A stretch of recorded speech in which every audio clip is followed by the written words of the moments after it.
I'm going to be completely honest with you.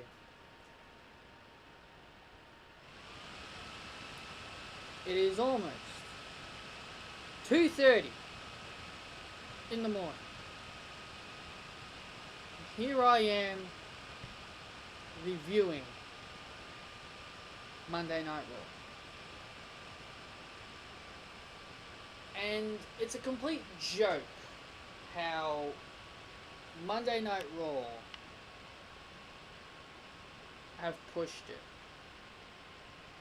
At this point, I was really hoping for change. Maybe there could have been an opportunity for maybe like a change here and there, but no, we got absolutely the same old shit we get.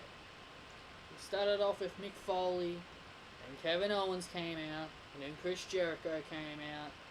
Blah, blah, blah, blah, blah. Same old thing. Stephanie McMahon comes out saying how we are losing in the ratings. Well, I wonder why, Steph. I wonder why you are losing in the ratings. And it's 2:30 in the morning. 2:28, but I'm exactly going to say 2:30. And I really should not be up doing this review. I should be in bed sleeping. But of course, I'm a bit behind. I need to get up to this review. And the first match was Seth Rollins versus Universal Champion Kevin Owens. Because Kevin Owens wanted Seth Rollins barred from ringside. It didn't really... The match wasn't really anything special. And the other reason why I say the match was pointless is because Seth Rollins wasn't even out there. Seth Rollins ended up winning. Victory to Seth Rollins. Who cares? Next match was Carl Anderson versus Tag Team Champion Cesaro. Carl Anderson wins due to an outside interference by Sheamus, inadvertently costing his partner the match. I guess it was an okay match. But the match that I really enjoyed was Braun Strowman versus Sami Zayn. It was an unbelievable match. Back and forth. They fought backstage. They fought in the crowd. They were fighting all over the place. There was a spot where Sami Zayn did a crossbody and Braun Strowman fell through the table on the outside. But then in the end, Braun Strowman was just too much for Sami Zayn. Xavier Woods versus Titus O'Neil. Why? All because Titus O'Neil called Xavier Woods the weak link of the New Day. Titus O'Neil wanted to join the New Day. At first I was thinking, this ain't gonna work. And of course it didn't work. It all turned into a match.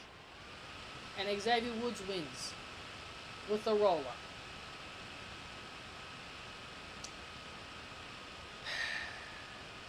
No, I'm gonna be honest with you. I hate roll-ups.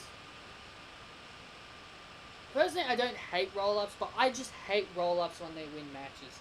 Like, we see it happen way too much. We see it happen way too often, and it's really, it's really getting tiresome. You only use it when you need it. But they do it all the time now, which is devaluing the move. Drew Gulak versus Cedric Alexander. Pointless match.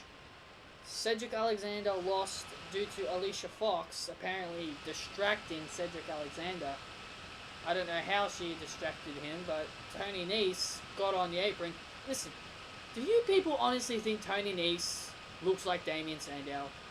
The way he does his hair and the way he has his beard, it just looks like Damien Sandow. But in the end, Drew Gulak won, once again, a roll-up. United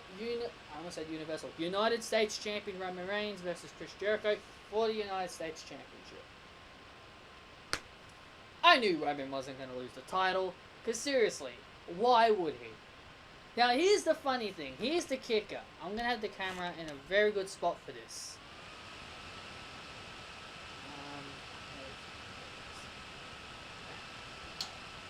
Pretend this is the United States Championship. I'll show you exactly what happens in the closing segments of this match. Chris Jericho grabs the championship, throws it to Roman. Roman catches it in his hands. And then Jericho goes... He lays down. And what does the referee do? He looks at Roman. Roman's holding the title in his hands. He gives the title back to the referee. Referee didn't even DQ him. Referee did not DQ Roman Reigns. And in the end, Roman Reigns won. All because he did not get DQ'd. If anybody else would have done it, they would have been DQ'd. TJ Perkins versus Brian Kendrick. Seen this match enough. I almost said Brian Kendrick almost won. TJ Perkins made Kendrick tap out to the knee bar. Nothing special. Rusev and Jinder Mahal won a handicap match. It was meant to be a tag team match. Who cares? And the next thing, Bayley versus Nia Jax. Now, this is a match I really had a serious problem with. When Stephanie McMahon announced... Stephanie McMahon knows how to bash the NXT people. I will say that. First she bashed Sami Zayn, and now she's bashed Bayley. Surprised she hasn't done it to Sasha. Which is surprising. But where I'm trying to go at is that Bayley came in, had a cry about how, Stephanie allowed Charlotte to have Dana Brooke be the referee. And then she says, oh, I never wanted you on Monday Night Raw. Mick Foley wanted you. And blah, blah, blah, blah, blah. And then Bayley says a few words. And then Stephanie's like, oh, okay, I kind of believe in Bayley now. Why? Why would you do that? Seriously, that makes no sense. If you hate somebody, then why are you still going to give them a number one contenders match? But of course, it all builds towards Bayley versus Charlotte. So why did Nia Jax had to take the loss, huh? Why did she had to suffer her first pinfall loss on the main roster? Now listen, it was the right person to beat her, but why in this type of situation? I'm not a big Nia Jax fan. I don't hate Nia Jax. I'm just not a big fan of her. I'm trying to grow on Nia Jax. And how am I supposed to grow on Nia Jax if she's being, I won't call it jobbed out, if she's being put in these type of matches and lose in that type of fashion? And then finally, Bayley ended up winning with the interference of the legit boss Sasha Banks. Sasha made her comeback with a knee brace on her right leg, that was my left, her right knee. Bayley to belly off the top rope. I did like how it looked. Nia Jax sold that move very, very, very good. That's one thing I have to say. Nia Jax really did make the Bayley to belly look very good off the top rope. And the final segment was the Kevin Owens show. I really don't know what to say. The Kevin Owens show was really much a Kevin Owens it's more like the who cares about Kevin Owens show. That's what it really was. Kevin Owens came out talking, Jericho talked, Goldberg came out, Jericho introduced himself in the Rumble, Braun Strowman announced himself into the Royal Rumble, The New Day introduced themselves into the Royal Rumble, but they didn't come out during the segment. They introduced themselves in the Rumble during the Titus O'Neil segment. The segment really didn't do anything for Kevin Owens. It didn't do anything for anyone. The only things it did was make Roman and Goldberg look good. That's all it did. Roman Reigns and Goldberg both spear Braun Strowman because Braun Strowman says no one will be able to eliminate me. Oh yeah, someone will eliminate you, Braun. You're going to be hard to eliminate, but someone's going to get you out.